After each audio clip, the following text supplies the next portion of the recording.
Trailblazing ballerina Michaela Mabinty DePrince dies at 29. Leone-born DePrince, who moved to U.S. as a child, danced with Boston Ballet, and performed with Beyoncé. Michaela Mabinty DePrince, a trailblazer and inspiration to many in the ballet world, has died at 29, a spokesperson announced on her Instagram page on Friday. No cause of death has yet been reported. Her life was one defined by grace, purpose, and strength, the caption said.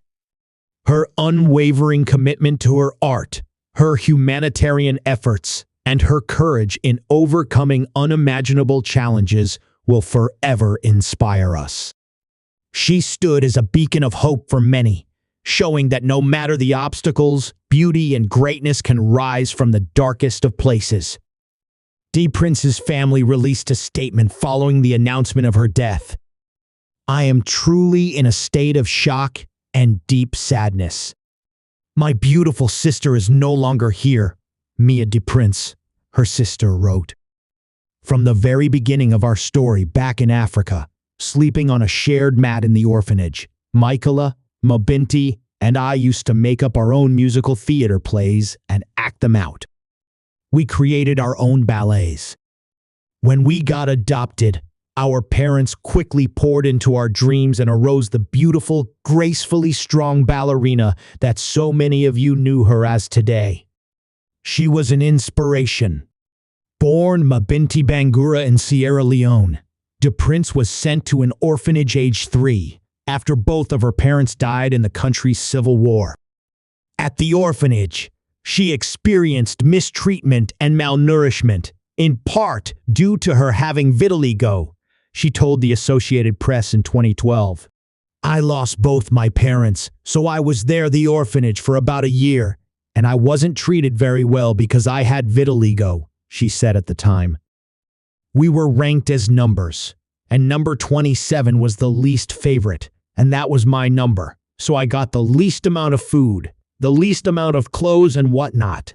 After receiving word that the orphanage would be bombed, DePrince described walking shoeless for miles to reach a refugee camp.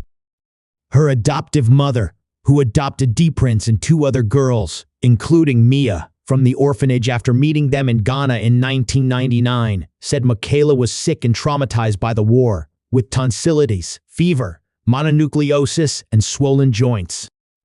DePrince was 4 when she was adopted and moved to the United States. Her passion for ballet began as a young girl in Sierra Leone after she saw a photo of a ballerina. But despite beginning to train in ballet at 5, DePrince still experienced trials.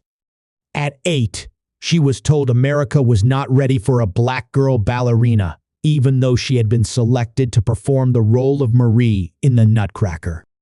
At 9, a teacher told her mother that black girls were not worth investing money in. DePrince eventually attended the Rock School for Dance Education, a prestigious and selective ballet school.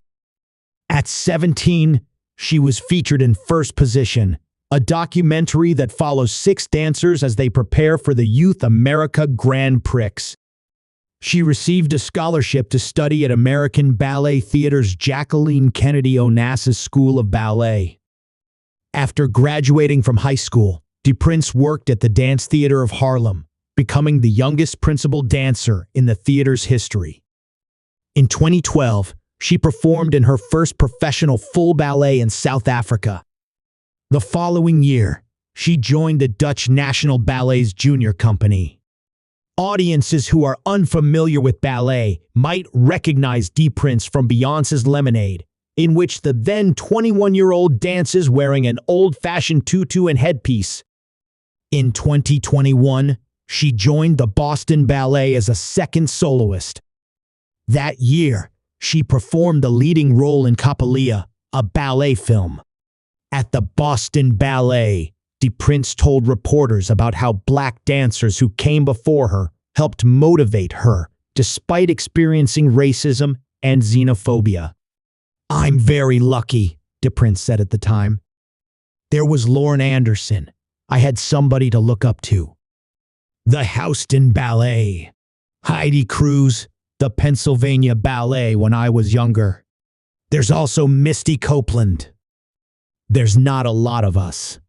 But what I always try to think about, and what my passion is spreading more poppies in a field of daffodils, so to have more black and brown dancers. Even with her successes, DePrince did not forget her early childhood. She became a humanitarian and throughout her career expressed a desire to open a school for dance and the arts in Sierra Leone. That would be amazing. I'd like to use the money we earn from this book to open the school, DePrince told The Guardian in 2015. It'll have to be when I retire from dancing. The arts can change you as a person. Dancing helped me share my emotions and connect to my family. It helped me feel like I was special and not the devil's child. Those kids won't have the same opportunities I had, and I don't think they deserve that.